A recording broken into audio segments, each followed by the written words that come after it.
I'm just kind of rambly right now. So, currently, inside my head, I find things curious, interesting, frustrating. This is kind of low. What's happening? Let's do that. That's much better. Okay. But yeah, it's curious, it's frustrating, it's interesting. It's all of those things. And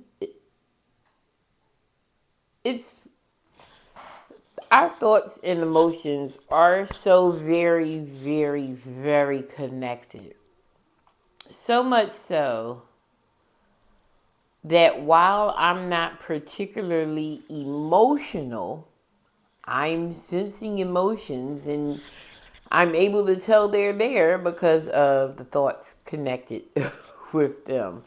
Like, why am I thinking this? Because I'm feeling something. So I have to tap in and feel more than what I usually like to do. And it's not that. It's not that I don't like to feel things. It's just that the things are coming up more often right now are things that I don't enjoy feeling. Some of them I'm learning. I started another workshop or a writing workshop, poetry workshop, specifically poetry. Um, and because I don't necessarily brand myself a poet, I consider myself more a writer, although I do write some poetry. I have written some spoken word things. Well, now I'm in the house of the people who do these things all the time.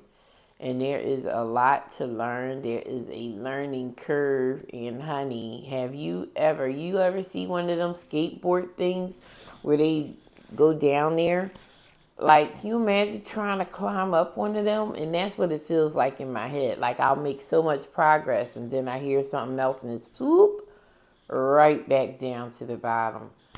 Um, what that is doing is making me not enjoy writing right now, which is in conflict, strong conflict with my goal of having to produce so many things on my blog. So what this tells me is in the future, I know not to put those two things together. Like if I need to be, or if it's my desire to be highly productive in a thing, it's not the time to go monkeying around with the mechanics of how that thing works.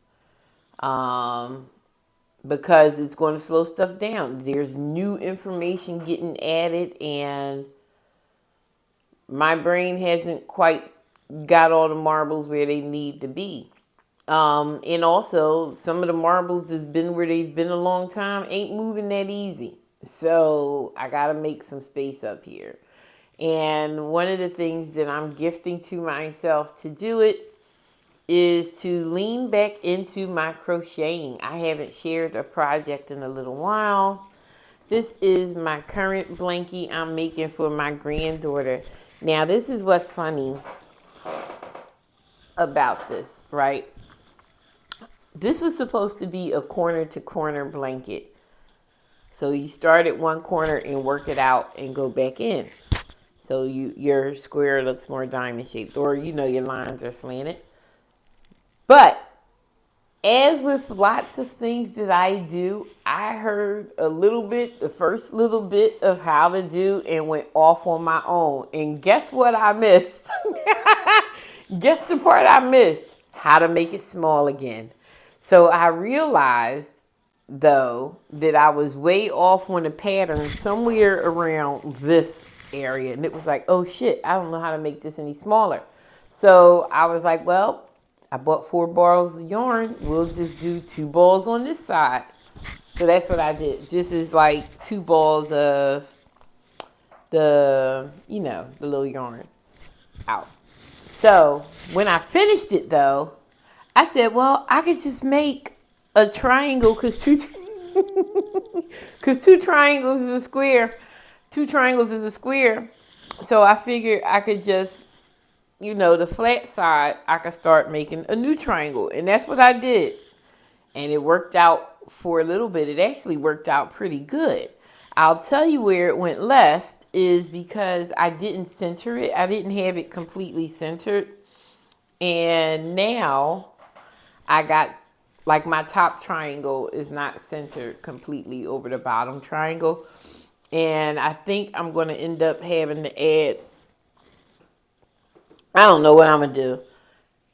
But yeah, I have to add a couple of rows. Like I have to go up and down to eat this part up. And then also hope it don't get this side looking all janky. There's a little small part of me that really just wants to throw it out. But I'm going to figure out how to make it work because I started making this for my granddaughter. When she comes over, she always grabs the little throw on my chair or anything really that she could drape over herself and lay down. She don't really be trying to go to sleep, but I thought Meemaw could make her a nice blankie. One is her size. I made her one when she was a baby, but she's too big for it now. She's 3. But yeah, so if you're learning something new, yeah, it's just my little offering, learn from my missteps so you don't have to make them. If you have an area where you have a lot of entrenched knowledge, that's how I'll phrase it. Entrenched knowledge, information has been with you for a really long time, and now you want to expand it. You want to change it in some way. Be very gentle to yourself, because our minds resist change. I say, oh, I'm open to change. I want to do, yeah, but my will is sometimes has to confront my physiology, my biology. Is just the way things work, and it's helpful to be aware of that so that I don't be overly critical of myself, so that I can know how to properly care for myself during this time. I know how to manage my expectations. I'm sure I'll write something there, like my essays and things, I can probably tap at a little bit. But my poems, I might have to fool off of them. I will see. I'm going to stick to my homework assignments is what it is. Stick exactly to the homework. Like, dedicate myself to actually studying. Because I love learning. I don't like studying too much. Love learning. Don't like studying. But we're gonna find something to like in it so that it can stay enjoyable. We don't shy away from doing things we enjoy. So if you find yourself struggling, to be consistent with something, maybe spend some time considering what it is that's helping, what it is that's causing it to be a less than enjoyable experience. And once you solve that, you may have a little more room to engage now, a little more bandwidth to engage. So I'm going to work on this some more, but because I want to redeem myself, I do want to do it correctly. I bought new yarn, and I need more yarn, like I need a hole in the head. But these is my colors. I got the brown, I got a nice teal, I got a darker one, and then I got this one too. And these I'm going to use to make like a kaleidoscope pattern. So yeah, we'll see. All right. Well, not we'll see. I'm definitely going to do that. I think I want some white in there. It might be too many colors. And also, I don't want to say I hate it, but white is difficult. It gets dirty before I'm finished the project. But see you later. My phone's ringing.